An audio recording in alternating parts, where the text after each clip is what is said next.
জামায়াত ইসলামী ক্ষমতায় আসতেছে। জামায়াত ইসলামীকে বাংলাদেশ সেনাবাহিনী ক্ষমতায় বসাই দিবে। বাংলাদেশ জামায়াত ইসলামীকে ইউরোপ আমেরিকা, বাংলাদেশ জামায়াত ইসলামীকে ইউরোপ আমেরিকা ক্ষমতায় বসাই দিবে।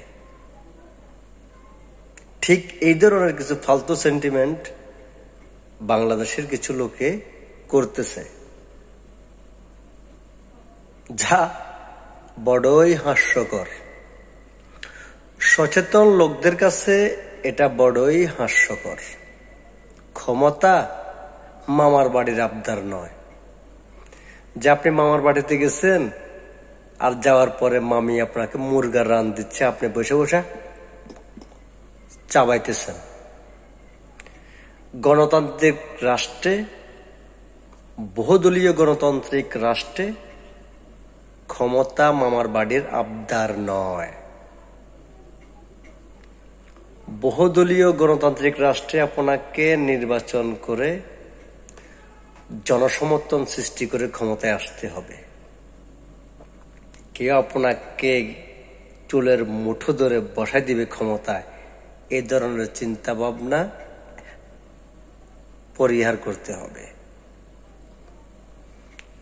জামায়াত ইসলামী ক্ষমতায় আসবে এককভাবে, এটি হচ্ছে আগামীকাল কিয়ামত হবে, মানে 24 সাল আগামীকাল কিয়ামত হবে। এটা যেমন একটি সম্পূর্ণ মিথ্যে কথা। জামায়াত ইসলামী বাংলাদেশে ক্ষমতায় আসবে, এটা একদম সম্পূর্ণ মিথ্যে কথা। কারণ রাজনীতির ময়দানে জামায়াত ইসলামী এখনো অপরিণত, অপরিপক্ক, অকেজো একটি দল। জামায়াত ইসলামীতে লেখাপড়ার জোরে, পড়ালেখার জোরে, শিক্ষার জোরে যারা পদ পদবি নিয়ে বসে আছেন, রাজনীতির ময়দানে তারা একদম অযোগ্য। মাদ্রাসা শিক্ষক, কিন্ডার গার্ডেনের শিক্ষক, কলেজের শিক্ষক, ইউনিভার্সিটির শিক্ষক, মসজিদের ইমাম সাহেব, খতিব সাহেব, মুয়াজ্জিন সাহেব, মক্তবের ইমাম সাহেব জামায়াত ইসলামের নেতা হচ্ছেন। এই ধরনের শিক্ষকরা রাজনীতির ময়দানে সম্পূর্ণ অচল।